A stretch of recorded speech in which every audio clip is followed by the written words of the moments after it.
Qu'est-ce qu'un dividende? Un dividende est une sorte de salaire de l'actionnaire. Le mot salaire ne convient pas du tout. C'est une somme d'argent reversée au détenteur d'un titre de propriété, équivalent au pourcentage du profit réalisé par la société au cours d'une période donnée. Reprenons l'exemple de Linda. Mettons que Linda possède 1% de la société totale. C'est totalement faux, puisque 1% de la société totale, ça représente des sommes gigantesques. Mais c'est pour l'exemple.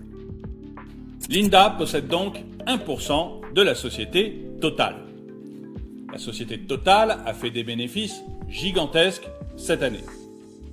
Total a bien sûr déjà payé ses fournisseurs, ses salariés et ses impôts. Une partie de ce qui reste, Total décide de le verser en dividendes. Eh bien, si Linda possède 1% de la société Total, elle va toucher 1% du dividende que va verser Total à ses actionnaires.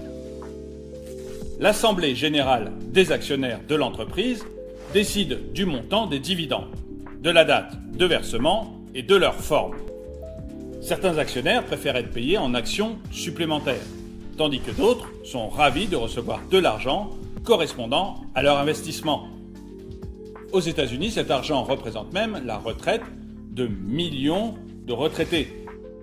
Ces retraités ont investi de l'argent dans ce que l'on appelle des fonds de pension, qui ont investi dans des actions de société et qui veulent donc toucher des dividendes pour reverser de l'argent à ces actionnaires maintenant retraités. Concernant le montant des dividendes, il est relatif à chaque action. C'est le même montant qui est reversé à tous les actionnaires. C'est l'exemple de Linda que je vous donnais tout à l'heure. Aussi, pour un actionnaire qui détient plusieurs actions, le montant des dividendes comprend le montant unitaire de chaque action. Dans certaines entreprises, le versement des dividendes a lieu plusieurs fois par an. D'autres préfèrent le verser une seule fois chaque année. Généralement, les dividendes sont tirés des bénéfices de l'année précédente. Mais certaines assemblées générales peuvent décider de reverser des dividendes, même lorsque la société n'a pas fait de bénéfices au cours de l'année écoulée. Elle puise alors dans les réserves de la société. D'autres, comme ce fut le cas d'Engie en 2017, peuvent décider du versement de dividendes dont le montant est supérieur à celui du profit réalisé par la société. Les actionnaires puisent alors dans les réserves de la société. Revenons sur l'expérience de Linda, mais de façon plus réaliste. Disons qu'elle a acheté 5 actions différentes pour un montant de 2500 € auprès d'une multinationale de l'agroalimentaire au cours de l'année 2019. En janvier 2020, l'Assemblée générale des actionnaires se réunit pour faire le bilan de l'année et des profits engrangés. Elle constate que l'entreprise a réalisé un très bon chiffre d'affaires de plusieurs millions d'euros. Et à partir de ce chiffre d'affaires, après avoir payé ses fournisseurs, ses salariés et l'État, elle a obtenu un bénéfice. Satisfaits, les actionnaires décident alors de s'en reverser une partie sous forme de dividendes. Linda possède 5 actions, valant 500 € chacune.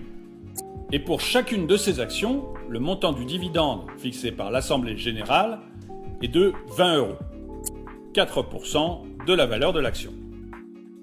L'Assemblée générale propose également aux actionnaires d'échanger leurs dividendes contre l'équivalent en actions. Mais puisque c'est la première année en tant que trader de Linda, elle décide de récupérer les 100 € pour se faire plaisir. À la place, en remettant un peu plus d'argent à côté, elle aurait pu acheter une nouvelle action grâce à laquelle elle aurait pu recevoir des dividendes plus élevés l'année suivante.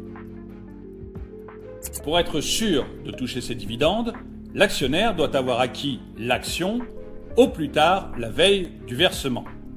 Un actionnaire qui achète son action avant la date de détachement du coupon reçoit le dividende à la date fixée du versement. Par contre, lorsque l'actionnaire acquiert son titre de propriété le jour du versement, il ne reçoit rien.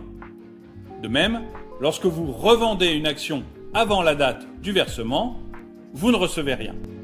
À la place, le montant de ce dividende est débité de votre compte pour être reversé au nouvel acheteur. Toutefois, à la date de versement du dividende, l'actionnaire peut revendre son action, car au jour du détachement, le dividende est déjà compté comme versé. Il faut également garder à l'esprit que 15,5% du montant du dividende est versé en impôts.